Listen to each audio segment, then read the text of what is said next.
Hi viewers, welcome to my channel the Delhi kitchen. இன்றைக்கி நம்ம பார்க்க போகிற recipe restaurant style chilli soya. ரொம்ப ஈஸியான மெத்தடில் எப்படி வீட்டிலே பண்ணுறது பார்க்கலாம். Let's go to the recipe. நான் 70 கிராம்ஸ் சோயா சங்க்ஸ் எடுத்திருக்கேன். ஃபஸ்ட்டு கொஞ்சம் வாட்டரில் சால்ட் ஆட் பண்ணி பாயில் பண்ணிக்கலாம். வாட்டர் இல்லை சோயா சங்க்ஸ் ஆட் பண்ணுறேன். 3 minutes இதை பாயில் பண்ணிக்கலாம். இப்போ இது ரெடியாக எடுத்து ஃபில்டர் பண்ணி வச்சுக்கிறேன். இப்போ இது நல்லா ஸ்க்வீஸ் பண்ணி எடுத்துக்கலாம். தண்ணி எல்லாம் வெளியில் போகிற மாதிரி நல்லா டைட்டாக இந்த மாதிரி பிழிஞ்சு விட்டுக்கலாம். நெக்ஸ்ட்டு இந்த சோயா சங்க்ஸ் நம்ம மேரினேட் பண்ணிக்கலாம். கொஞ்சம் சால்ட், 1/2 டீஸ்பூன் மிளகுத்தூள், 1/2 டீஸ்பூன் மிளகாய் தூள், 1 டீஸ்பூன் சோயா சாஸ்,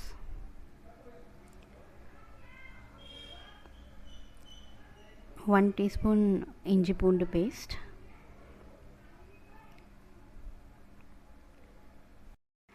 நல்லா மிக்ஸ் பண்ணிக்கலாம்.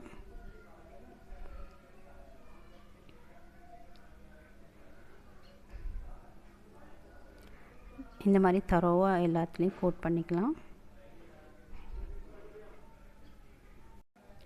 மேலே கொஞ்சம் கார்ன்ஃப்ளவர் இந்த மாதிரி ஸ்ப்ரிங்கிள் பண்ணிக்கலாம். கிறிஸ்பினஸ்க்காக சேர்த்து நல்லா இந்த மாதிரி மிக்ஸ் பண்ணுறேன்.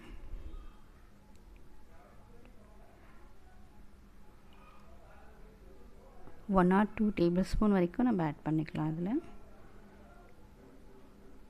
நான் 1 டேபிள் ஸ்பூன் தான் ஆட் பண்ணியிருக்கேன். இன்னும் கொஞ்சம் ஆட் பண்ணிக்கிறேன்.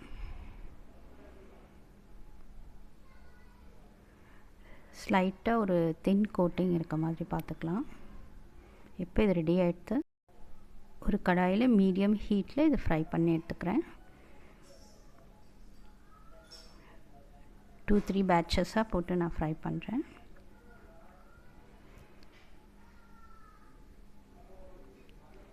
இந்த மாதிரி ஃப்ரை பண்ணி எடுத்துக்கலாம். இப்போ எல்லா பீசஸையும் நான் அதே மாதிரி ஃப்ரை பண்ணி எடுத்துருக்கேன்,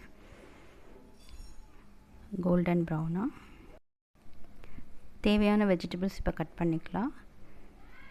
கேப்சிகம் இந்த மாதிரி கட் பண்ணி வச்சுருக்கேன். 2 கேப்சிகம் எடுத்திருக்கேன். கொஞ்சம் க்ரீன் சில்லிஸ் சின்ன சின்னதாக இப்படி கட் பண்ணிக்கலாம். ஒரு மீடியம் சைஸ் வெங்காயம் எடுத்திருக்கேன். அந்த பெட்டல்ஸ் மாதிரி ரிமூவ் பண்ணி வச்சுக்கலாம். அது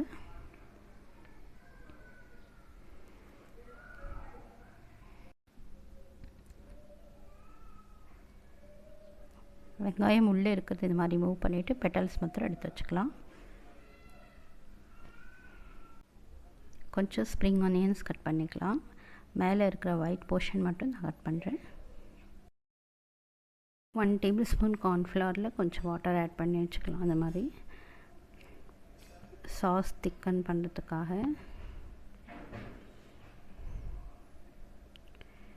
ஸ்டவ்வில் ஒரு வாக்கில் கடாய் வச்சுக்கலாம். நல்லா ஹை ஹீட்டில் வச்சுக்கலாம். கொஞ்சம் ஆயில் ஆட் பண்ணுறேன். 2.5 டேபிள் ஸ்பூன் ஆட் பண்ணியிருக்கேன். கொஞ்சம் கட் பண்ணின பூண்டு, கொஞ்சம் கட் பண்ணின இஞ்சி ரெண்டுமே ஆட் பண்ணிக்கலாம். இந்த மாதிரி ஃபைன்லி சாப்டாக வச்சுக்கலாம். இஞ்சி பூண்டு ரெண்டுமே.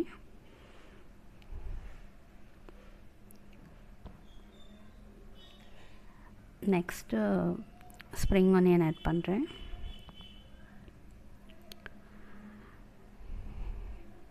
ஃப்ரை பண்ணிக்கலாம். ஃப்ளேம் ஹையில் வச்சுக்கலாம்.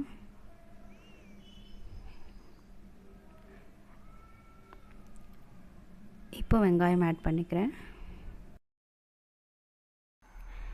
Next green chillies and capsicum சேர்த்துக்கலாம். ஃபியூ மினிட்ஸ் நல்லா ஃப்ரை பண்ணிக்கலாம். ஃப்ளேம் ஹைலி இருக்கட்டும்.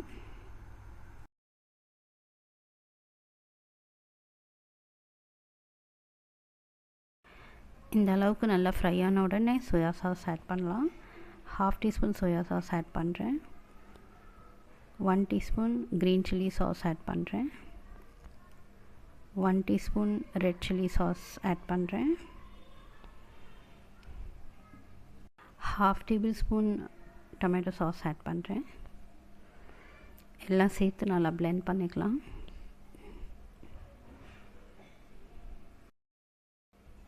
இப்போ சேர்த்துக்கலாம் கொஞ்சம் சால்ட். ஏற்கனவே மேரினேஷனில் சால்ட் ஆட் பண்ணியிருக்கோம், அதனால் ரொம்ப கம்மியாக தான் ஆட் பண்ணுறேன். 1/2 டீஸ்பூன் மிளகுத்தூள், 1 1/2 டீஸ்பூன் வினீகர், கொஞ்சம் வாட்டர், எல்லாம் சேர்த்து நல்லா மிக்ஸ் பண்ணிக்கலாம். இப்போ சாஸ் ரெடி ஆகிடுது. இது கொஞ்சம் திக் பண்ணலாம். கொஞ்சம் கார்ன்ஃப்ளவர் ஸ்லரி ஆட் பண்ணுறேன். ஃபைனலாக ஃப்ரை பண்ணி வச்சுருக்க சோயா சங்க்ஸ் ஆட் பண்ணுறேன். நல்லா மிக்ஸ் பண்ணி கோட் பண்ணிக்கலாம். சோயா சங்க்ஸ் ரொம்ப டேஸ்டியான ஜூஸியான இந்த சில்லி சோயா ட்ரை பண்ணி பாருங்கள். ஸ்ப்ரிங் ஆனியன்ஸால் garnish பண்ணிக்கலாம். So do try this recipe and leave your feedbacks in the comment section. If you haven't subscribed, please do subscribe to the channel. Thanks for watching.